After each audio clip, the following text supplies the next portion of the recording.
पंच उग्र पापी, छली, छदमी, मायावी, मत्सर युक्त प्राणी। तो कोई तरा, कोई तरा? बोल बिल्कुल तरा। कौन? अरे धुंधकाड़ी को देखो ना, तो महाराज इसकी चर्चा भी सुना दीजिए। तो ये इतिहास है। वर्णन करते हैं श्री सूत जी महाराज। तुंगभद्रा तटे पूर्वम अभूत पत्तनमुत्तमं यत्र वर्णा स्वधर्मेण सत्य सत्कर्म तत्परा।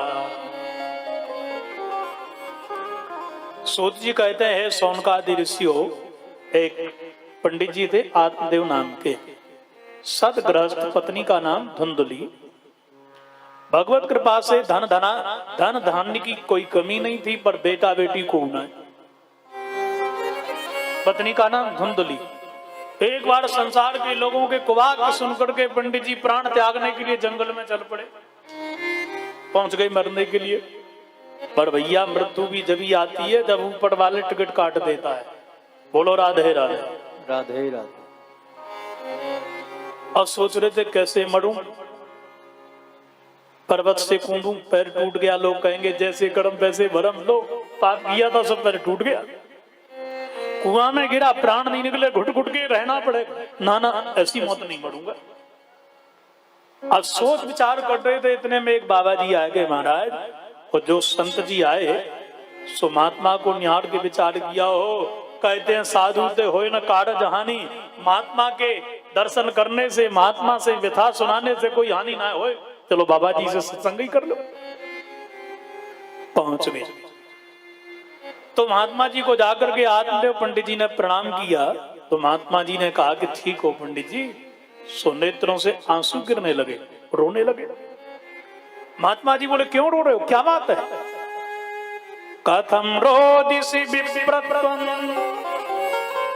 काते चिंता बलीयसि बदत्वं सत्वरं मह्यं स्वस्य दुःखस्य कारणम्।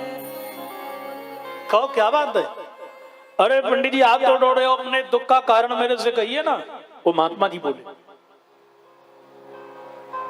सो पंडित जी बोले महाराज क्या कहूं, घर में गैया लेकर के आऊं तो बछड़े ना दे, वृक्ष लगाऊं तो फल की बात दूर है, फूल भी ना लगे। जानते हो क्यों? क्योंकि मेरे परमात्मा ने संतान ने दी नहीं। तो महात्मा जी बोले सांसी बात कहें, तुम्हारे माथे की रेखा हमने पढ़ ली नहीं। क्या लिखा है महाराज? बोले लिखा है सप्त जन्मा बोधी तब पुत्रो नैव च नैव च। 7 जन्म तक ना तुम्हारे बिटिया होगी ना बेटा। और सुनो पंडित जी एक बात कहूं, रे मुंचाद्य कुटुंबासा संन्यासे सर्वथा सुखम। सब कुछ दुनिया की आशा दुराशा को त्याग करके भगवान श्री हरि की शरण में आओ, भजन करो। भजन ही सारे और सब कछु बेकार।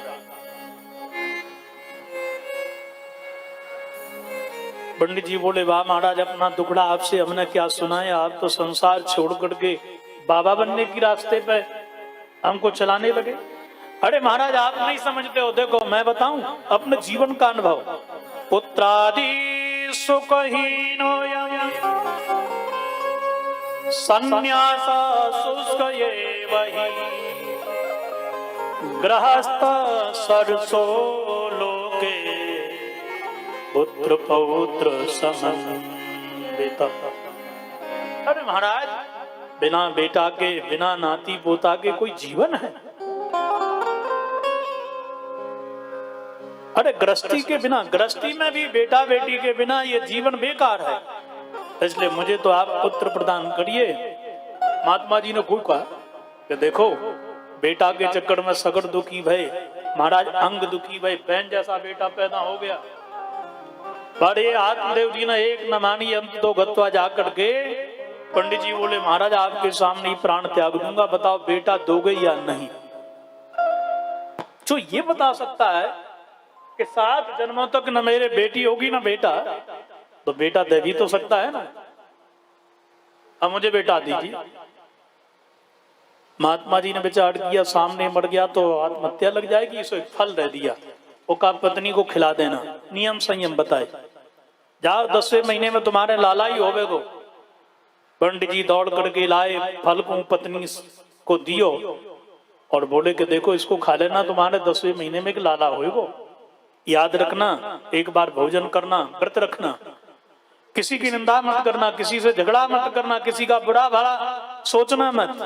धुंधली ने विचार किया कि यह तो मेरे बस की बात है नहीं, फल को खाया नहीं और मन में शंका पैदा करने लगी कि हो सकता है किसी तांत्रिकी ने फल पढ़वाए करके मेरे पंडित जी को, पति को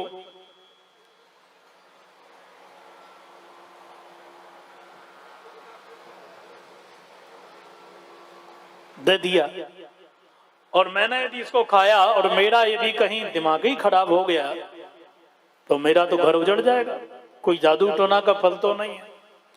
अच्छा, तामसीय वृत्ति का व्यक्ति यही सोचता रहता है। कई महीने निकल गए, छोटी बहन आएगी। छोटी बहन ने कहा बहना तू तो बड़ी दुबली पतली है रही है, कहा बात है, सुबह ने पूरी व्यथा कह डाली।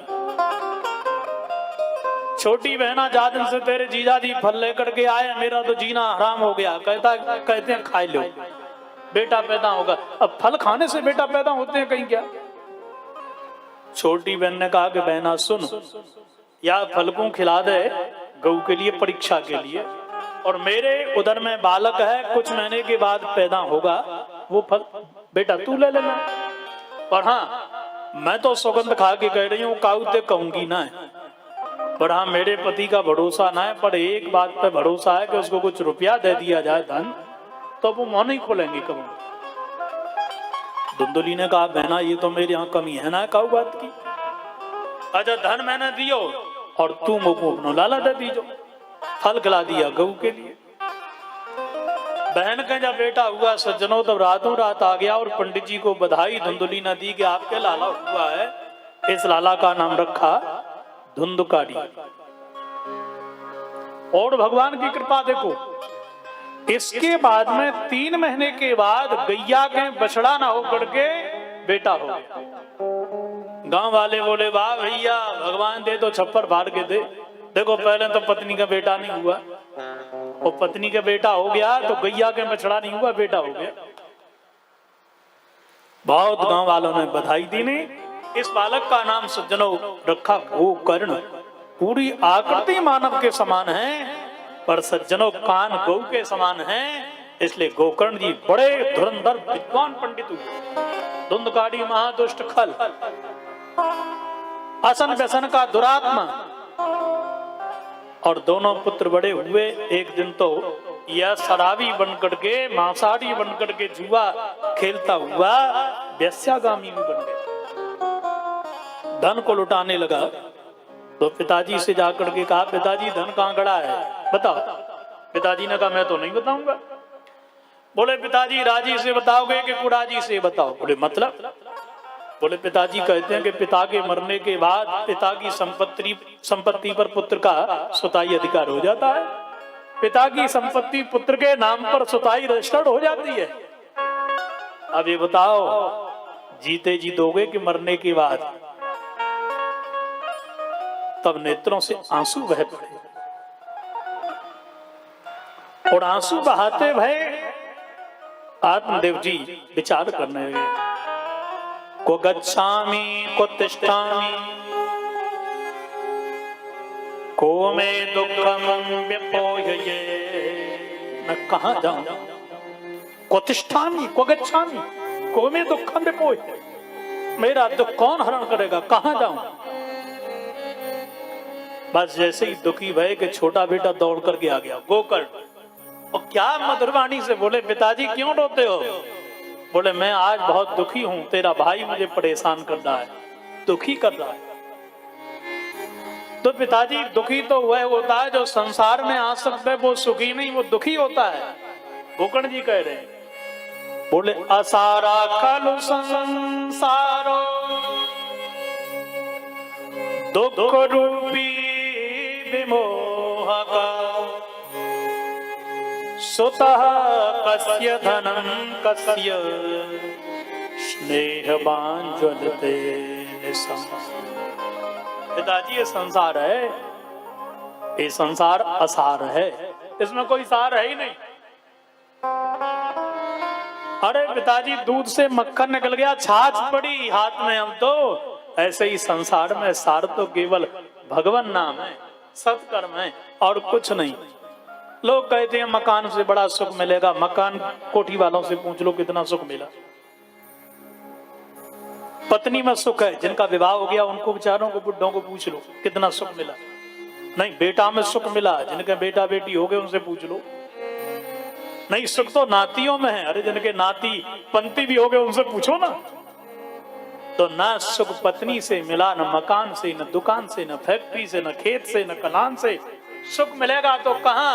बोले केवल हरि भजन से। आराम की तलब है, आराम की तलब है तो बस एक काम कर।